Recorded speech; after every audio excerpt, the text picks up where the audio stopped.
Amigos queridos, que a doce paz de Jesus alente os nossos corações, tantas vezes em desalinho com o amor.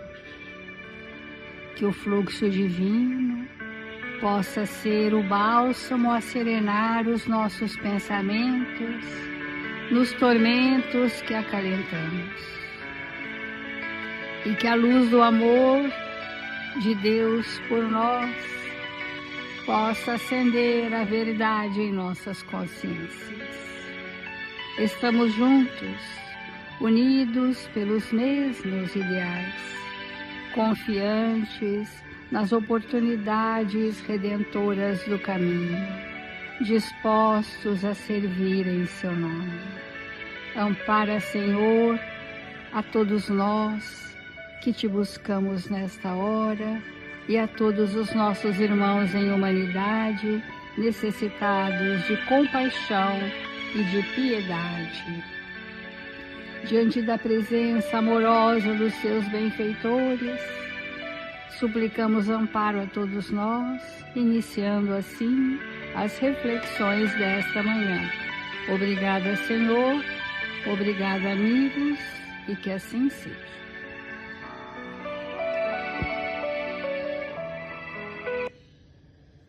Do Evangelho segundo o Espiritismo, capítulo 25, Pedi e obtereis.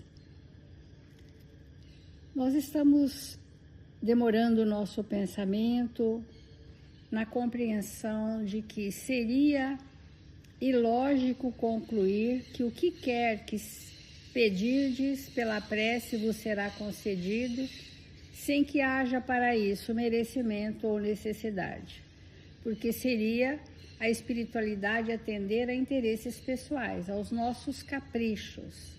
Então, o que pedimos que nos será oferecido, concedido? O que pedimos em nome de Jesus. E o que pedimos em nome de Jesus, em nome de Deus, pedimos em nome da lei. Ou seja, pedimos para nos ajustar à lei. E essas oportunidades chegam para que a gente se ajuste à lei divina. Isso requer da nossa parte bastante sacrifício, empenho, dedicação, estarmos muito vigilantes para não cairmos em tentações. Porque a nossa tendência natural é nós repetirmos os pendores do passado, quando não encontramos entre o passado e o presente filtros morais que possam reagir a esses impulsos, né? Esses impulsos automáticos em nós, que nós chamamos de tentação. E para que a gente possa, um dos grandes recursos do Espírito para resolver essa predisposição a reincidir na tentação é vigiar e orar. Quando o Evangelho resgata essa máxima, ajuda-te, o céu te ajudará, ele está dizendo que precisamos sanear a parte doente que trazemos, para não cairmos novamente na mesmice de repetir o passado por séculos. Ontem nós falamos que às vezes no presente eu recebo um estímulo e tenho uma reação de 5 séculos atrás. Eu estou na Idade Média, na minha parte reacional, e não tenho lucidez para impor um freio consciente, lúcido, às minhas imperfeições. Por isso que há dias nós temos falado que o espírito que somos precisa assumir definitivamente a condução de si mesmo.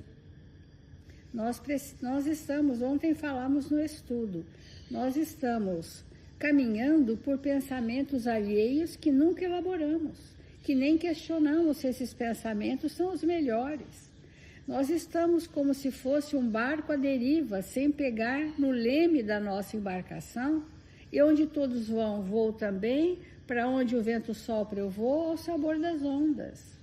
Os Espíritos, Emmanuel, é taxativo em dizer para nós que nós precisamos pegar o leme da condução da nossa existência na Terra. nós somos donos e senhores de nós mesmos. Então, nós deixamos que aqueles que muitas vezes seguimos, entre mil aspas, que não é Jesus, falamos que seguimos Jesus, mas seguimos outros influenciadores que ditam para mim costumes, hábitos, motivações. E é sobre isso que nós temos que falar, sobre a vigilância. Temos como paradigma o Evangelho de Jesus, a obra doutrinária do Cristo. Se o que pensamos, sentimos e queremos não está de acordo com esse parâmetro, nós precisamos fazer um esforço hercúleo para ajustar com a lei. E aí nós entraremos na real vigilância, que não é prestar atenção tão somente, porque eu presto atenção, já presto atenção no que me predispõe ao mal, mas reincido, repito, digo que nunca mais, mas faço de novo. Então, na verdade, eu só estou observando, sem uma ação real, naquilo em que eu sou tentado, por ausência dessa vigilância. Então, ajuda-te que o céu te ajudará, e não aqueles que tudo esperam de um socorro estranho, sem fazer uso das próprias faculdades. Mas geralmente prefere-se ser socorrido por um milagre, sem nada fazer. Quando nós estamos nessa expectativa, a gente respeita aqueles que estão nesse estágio evolutivo, porque é um estágio evolutivo infantil. É acreditar no Papai Noel, no bicho-papão, acreditar que as coisas chegam prontas, só basta eu desejar, e às vezes chegam sem nem eu desejar. Isso é um estado infantil. Então, aqueles de nós que já estamos buscando a maturidade do senso moral, porque isso já precisa ser claro para todos nós, precisamos entender que eu preciso agir sobre o que eu estou pedindo. Eu tenho que ter ações fortes. Se eu quero, por exemplo, desenvolver coragem, segurança, determinação, eu preciso viver isso para pedir que algum espírito me ajude na concretização desse valor que eu estou necessitando. É assim que é a prece. A prece, amigos, é muito mais ação do que contemplação. Então, nós temos trazido sobre a tentação, a vigilância, né? Nas obras de Emmanuel, e ontem nós vamos repetir um pouco do que foi falado, dado a muita intensidade do conteúdo, que diz assim, sobre vigilância, né? Vigiai, pois, porque não sabeis a que hora virá o Senhor. Nós teremos que estar de acordo com a nossa consciência um dia. Nós estamos caminhando para esse momento onde nosso ser espiritual vai se alinhar com as leis divinas, no ponto em que estas leis estão despertadas na minha consciência e não na consciência alheia. Porque o estágio de despertamento das leis divinas é muito diferente entre nós. Há pessoas que têm um despertamento das leis maior, mas não importa. Importa que, até o ponto em que eu, perante a minha consciência, expandi valores, é isso que vai nortear, isso que vai importar. Se o outro está muito à frente, é uma conquista do outro. Mas eu vou me balizar pelos valores morais que eu consegui até o momento. Mas o que faz a invigilância? A invigilância é quando eu me aparto dos meus próprios valores morais. Eu rompo com aquilo que eu já construí, embora seja inalienável os valores, eles podem ficar tamponados indeterminadamente. Então, ninguém perde valores adquiridos, mas muitas vezes estagna, não evolui, paralisa por quê? Porque sobrepôs aquele valor moral as minhas imperfeições prevalentes. Isso chama invigilância. Eu tamponei valores morais pelas minhas predisposições de invigilância. Olha que interessante.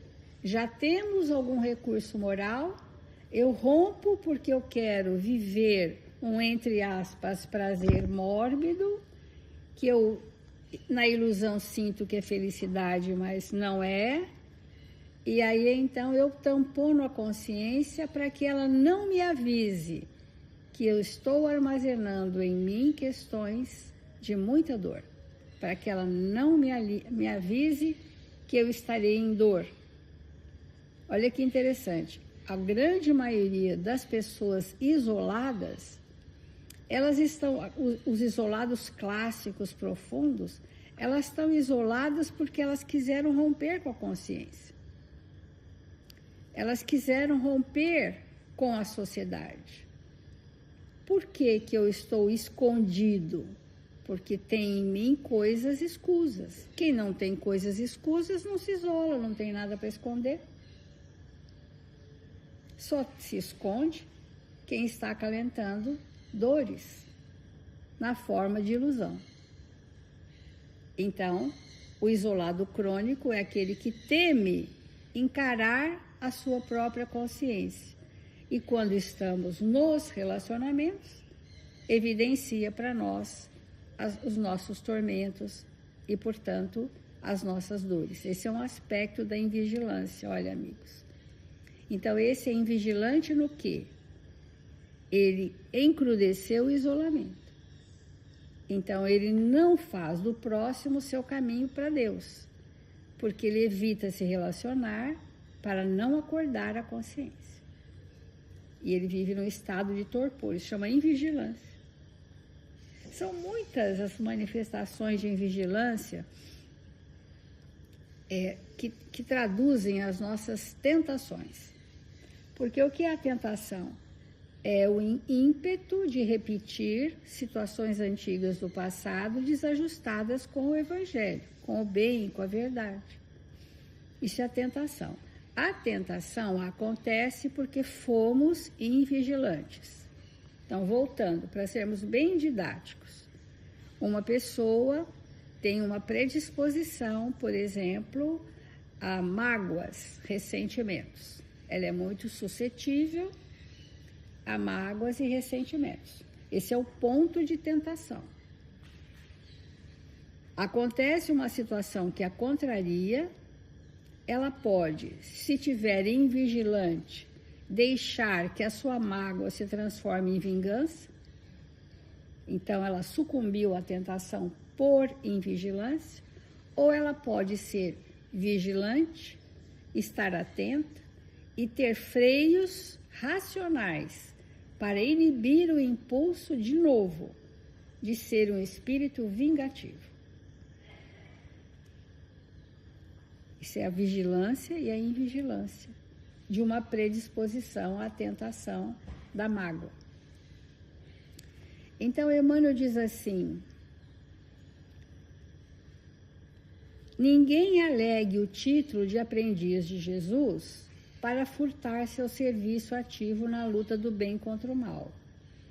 Olha que interessante, porque às vezes nós queremos nos classificar como trabalhadores espírita cristãos, alguns evangelizadores de espíritos, mas para a gente assumir essa função, nós precisamos aprender o serviço ativo, sacrificial, dioturno da vigilância e da ação no bem constante. Senão a gente não tem nenhum recurso. Porque Emmanuel disse que a vigilância partiu dos próprios lábios do Mestre Divino. Então, quando a gente fala assim, vigia aqui para mim, vigia essa criança, eu estou dizendo cuida. Eu não estou dizendo que é um policiamento, nós estamos dizendo que é um cuidado. Vamos cuidar. Então, quando eu estou vigilante, eu estou na sintonia, numa faixa de sintonia, de equilíbrio do Evangelho de Jesus sob algum aspecto. Isso é vigilância. Não é policiamento. Porque eu posso conscientemente inibir uma ação ou um pensamento. E ok, isso é educativo, é importante. Mas a vigilância é um pouco mais. É uma faixa vibratória acima do meu padrão de dificuldades. Isso é a legítima vigilância. Porque quando eu estou num padrão acima, nós adquirimos defesas morais.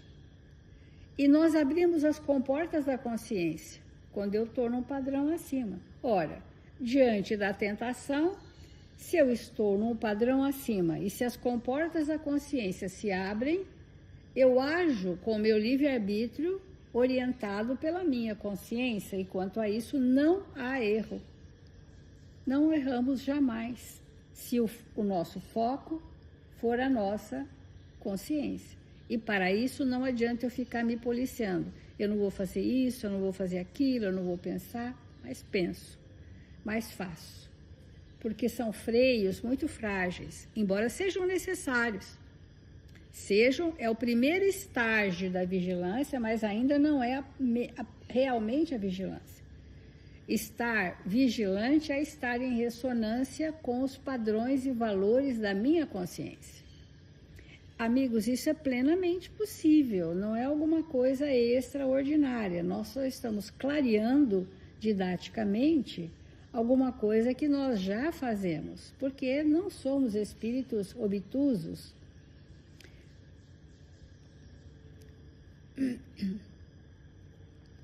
O homem, o espírito de consciência retilínea, em todas as épocas, será obrigado a participar do esforço de conservação, dilatação e defesa do bem. Quando nós estamos alimentando o nosso campo mental dioturnamente da verdade, quando as nossas ações, todos os dias, são referentes a socorrer, amparar, solidários, estar com o próximo, nós já estamos num padrão vibratório de equilíbrio, que é o padrão que aquela pessoa conseguiu alcançar. Mas quando ela ora, essa vibração aumenta. E esse é o maior antídoto contra as tentações. Porque se eu estou numa diferença de potencial do arrastamento do mal, eu não vou sucumbir ao mal, porque eu vou estar acima desse mal.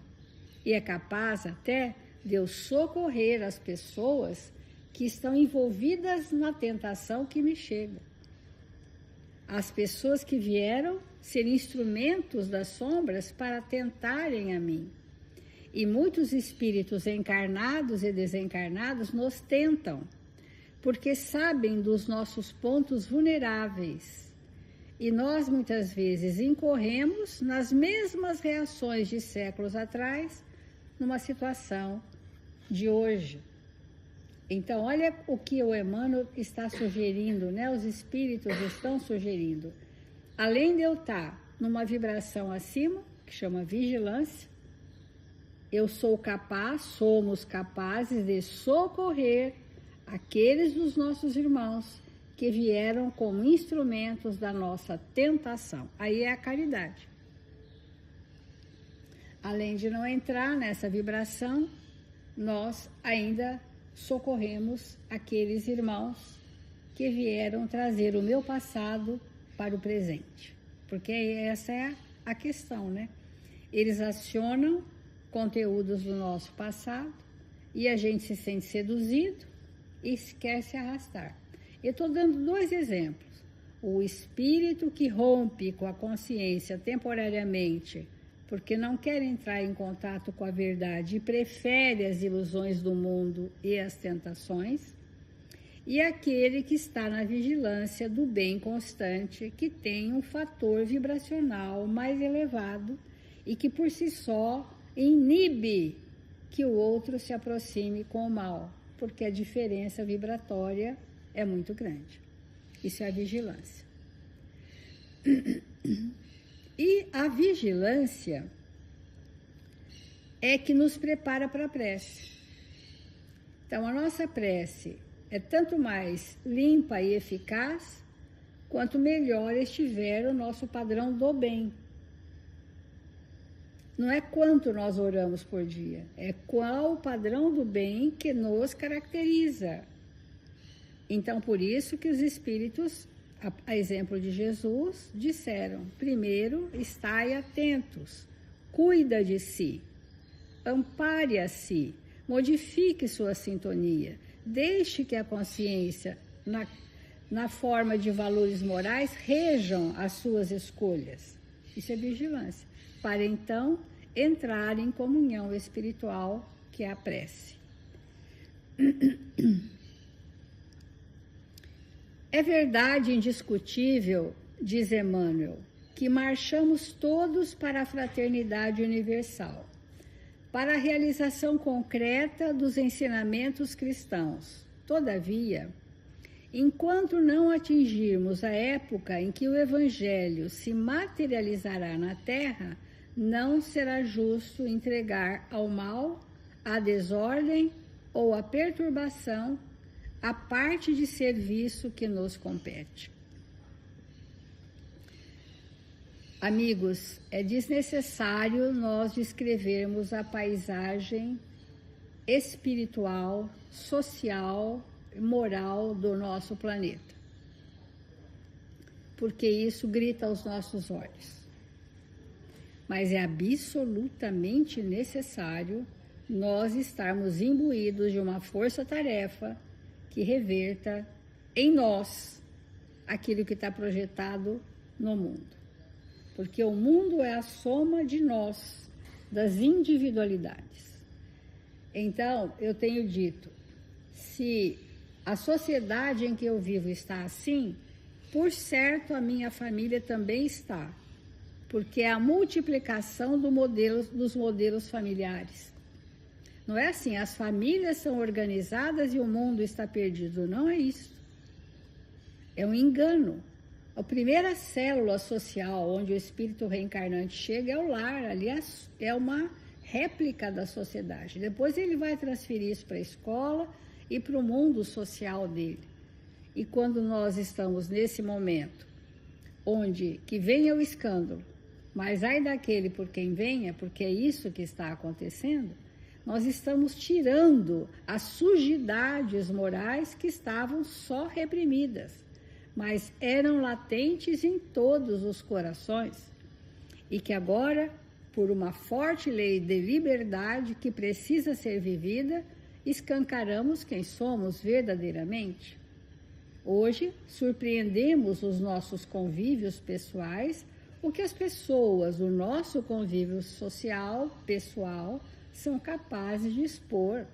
Então, é o expurgo dentro da liberdade, com responsabilidade, que nós estamos vendo isso. Agora, algo nos cabe, amigos, não é ficar quietinho em casa. Algo nos cabe, que é fazermos uma transformação que só se efetivará em nós se eu estiver com muitos. Se todos nós caminharmos juntos, se todos nós crescermos juntos, se todos nós formos uns pelos outros, se a gente se socorrer, a hora que um cai, o outro socorre, o outro cai, a gente vai. É nisto que vai basear a fraternidade e a solidariedade.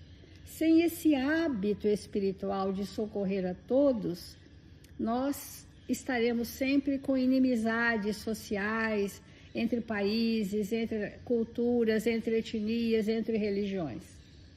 Por que estamos assim? Porque a fraternidade legítima não foi uma construção ainda para nós. Mas ainda há tempo, né? Nós estamos sempre juntos em grupos de pessoas queridas ao nosso coração. Por isso que Emmanuel diz: enquanto não atingirmos a época em que o Evangelho se materializará na Terra. Como que ele vai se materializar?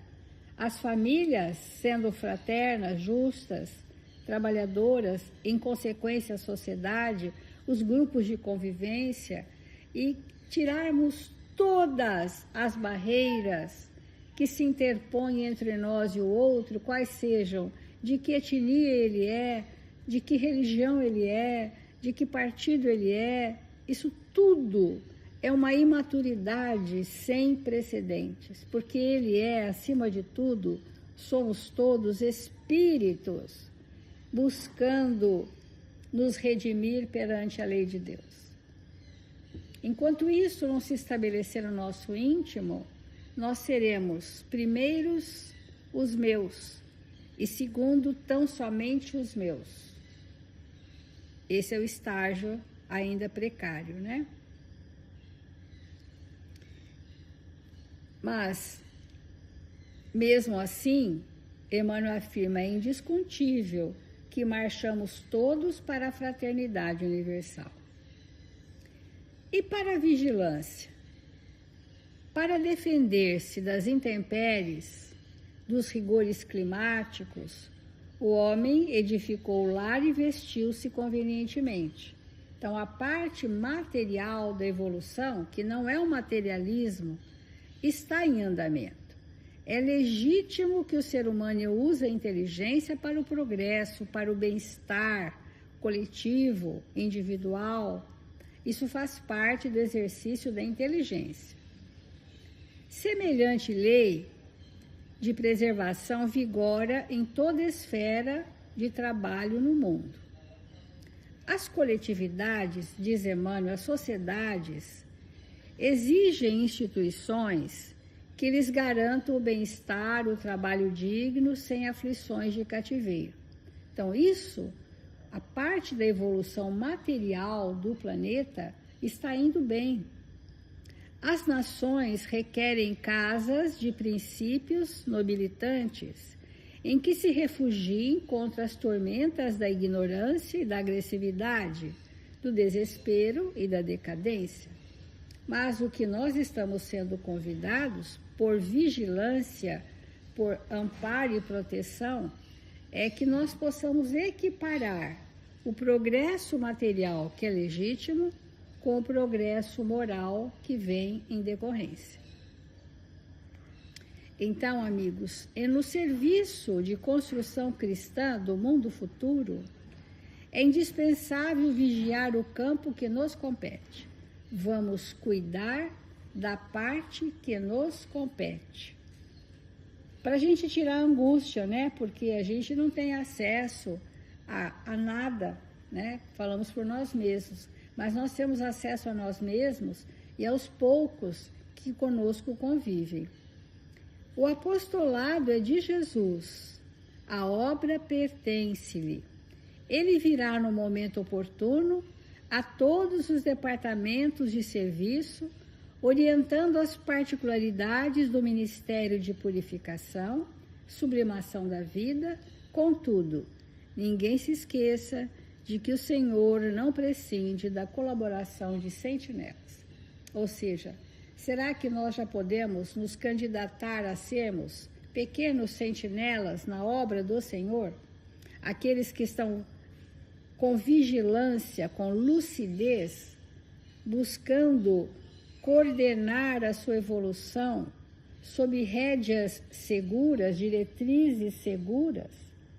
Ou nós preferimos deixar a nossa embarcação, que é a nossa existência na Terra, ao sabor das ondas, massificados pelo coletivo? Isso é uma escolha, amigos. E essa escolha determina qual é a nossa obra, qual é o nosso caminho. Em toda a obra de Jesus, há necessidade de que sejamos colaboradores. Vamos nos imbuir dessa tarefa, cada um na sua dimensão, mas a vigilância é um estado operoso do bem. A vigilância não é uma quietude, é um estado operoso no bem que nos retira da faixa vibratória em que nos encontramos para faixas vibratórias superiores. Essa é a verdadeira defesa contra as nossas próprias más tendências, que chamamos tentações. Então, amigos, vamos fazer a prece e encerrar, amanhã continuamos.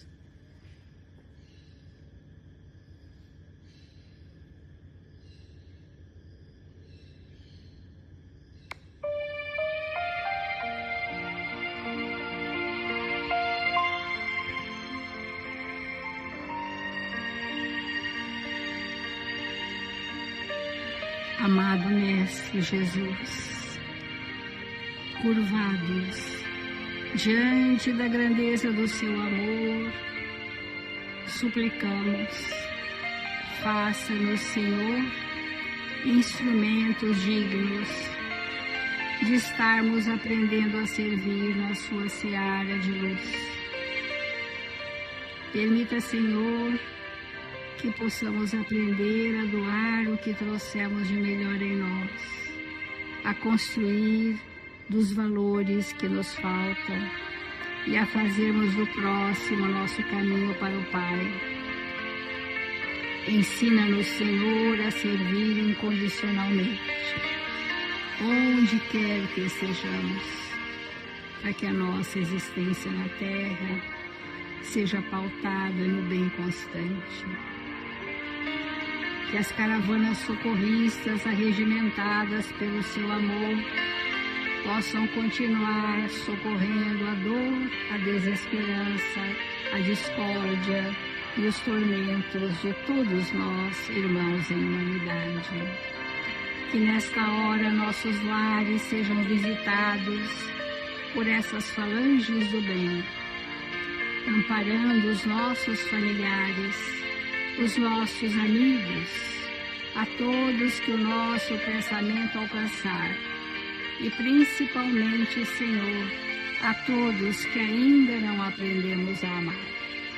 Assim, Mestre amado, com alegria e paz em nossos corações, encerramos o Evangelho desta manhã. Obrigada, Senhor, obrigada, amigos, e que assim seja.